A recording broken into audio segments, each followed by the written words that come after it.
Réparties sur plus de 700 mètres carrés, les ressources de l'ENSI fonctionnent comme un écosystème structuré autour du flux de la matière. De nos magasins jusqu'à notre récupérathèque, la matière est continuellement optimisée, revalorisée. Chaque fin de semestre est ponctuée par un moment convivial appelé le grand démontage, destiné à la revalorisation des pré-maquettes et des maquettes. C'est sur ces valeurs que les ateliers bois, métal, maquettes, numérique, CFAO, mais aussi l'espace matériaux et procédés, ainsi que le studio son, photo et vidéo vous accueillent pour la réalisation de vos projets de design.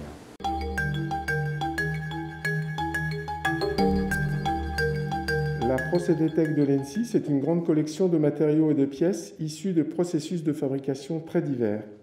Les élèves peuvent flâner dans ce lieu pour s'inspirer, pour emprunter des échantillons ou des pièces, ou encore pour débattre de leur projet avec un designer, conseiller technique ou un expert, et ceci en ayant les matériaux en main.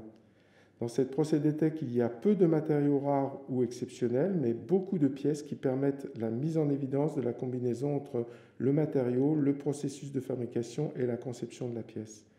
C'est donc un lieu qui contribue à rendre concrètes et réalistes les propositions des élèves, mais c'est aussi un lieu support de recherche sur des matières ou des processus à venir.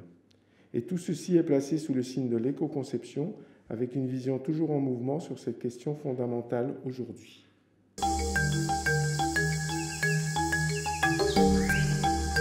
Bonjour, je suis donc Denis Laville, responsable enseignant de l'atelier bois à l'ENSI, et je vais vous donner quelques éléments de compréhension, des clés pour comprendre un petit peu l'ensemble de ce qui se déroule au sein de l'atelier bois. Les élèves vont pouvoir avoir accès sur l'ensemble de leurs années d'études, aussi bien dans leur parcours de semestre d'atelier de projet que au moment de leur diplôme en fin d'année, pour pouvoir y réaliser différents types d'ouvrages, à la fois des objets d'études, des modèles et des recherches, principalement basés sur les propriétés du matériau, donc les propriétés du bois, les procédés de fabrication et les usinages, ainsi que les techniques de construction. Le tout étant, bien entendu, réalisé à partir des équipements d'un atelier plutôt classique de menuiserie, sans pour autant accéder à des techniques ou des méthodes aussi élaborées que la menuiserie, et c'est pour ça que l'atelier s'appelle bien l'atelier bois. On peut ici, bien entendu, y réaliser, comme l'ensemble des autres ateliers, des maquettes, et bien entendu, en fonction de la progression des élèves, des techniques plus poussées qui leur permettront de commencer la réalisation de prototypes en bois, dans beaucoup de domaines différents, puisque l'école n'a pas de spécialisation. Pour accéder à cet ensemble de possibilités pour les élèves, il y a bien entendu initialement un enseignement réalisé au sein de l'atelier sous la forme d'une habilitation, donc sur une durée de 5 jours, en immersion, avec un domaine plus élargi. On ne va pas aborder que les éléments techniques, et je vais essayer d'apporter à mes élèves des notions sur la dynamique du vivant, les dynamiques évolutives des espèces végétales sur la planète, les différents éléments de clés de compréhension des répartitions du végétal et de l'ensemble des typologies forestières qui peuplent donc l'ensemble de notre planète, accompagnées par évidemment des notions importantes de l'ordre du naturaliste, où ils vont avoir des clés de compréhension sur les dynamiques évolutives entre la faune et la flore, et puis le tout va être bien entendu validé en fin de semaine, ce qui leur permettra de revenir plus tard dans l'atelier. Voilà. Voilà, bonne visite.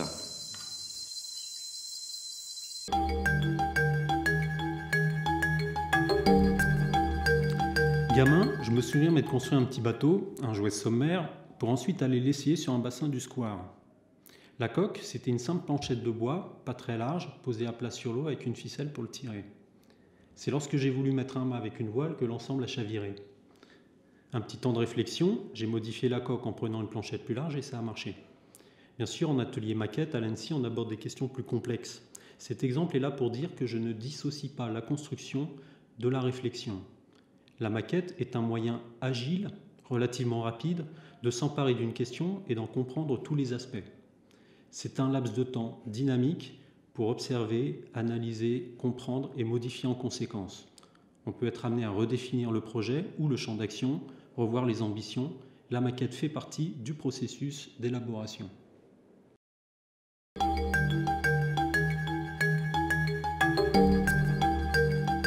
Bonjour, Antoine Giré, designer et fier responsable de l'atelier métal de l'ENSI.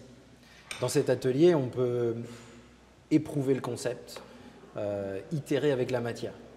Globalement, c'est interroger la faisabilité, la résistance, le poids, les finitions, nourrir le concept. Plutôt en fin de projet, on peut aussi fabriquer l'échelle 1. En gros, à l'ENSI, dans les ateliers, on peut tout faire.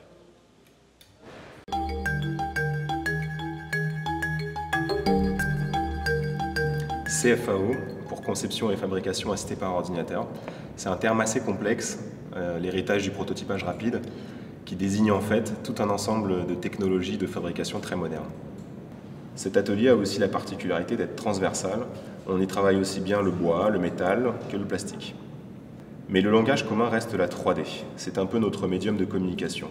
Peu importe le logiciel, l'idée c'est d'en maîtriser un et de les comprendre tous. En CFAO, on trouve évidemment des imprimantes 3D, résine, des pots de fil, mais aussi une découpe laser, des fraiseuses à commande numérique, plotteurs de découpe vinylique ou encore des traceurs grand format. Depuis quelque temps déjà, nous explorons aussi la 3D à travers le casque de réalité virtuelle.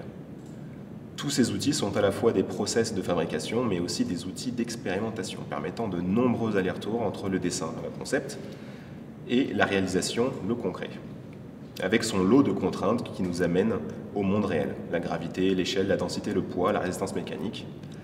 Même si beaucoup de logiciels permettent de tester, voire de simuler les contraintes en amont de la fabrication, le moment de la réalisation reste unique et chargé d'apprentissage. C'est ce qu'on appelle apprendre par le faire dans notre école. Il faut voir l'atelier CFAO comme la passerelle qui relie le monde du virtuel et le monde du réel, un peu à la frontière entre l'immatériel et le matériel.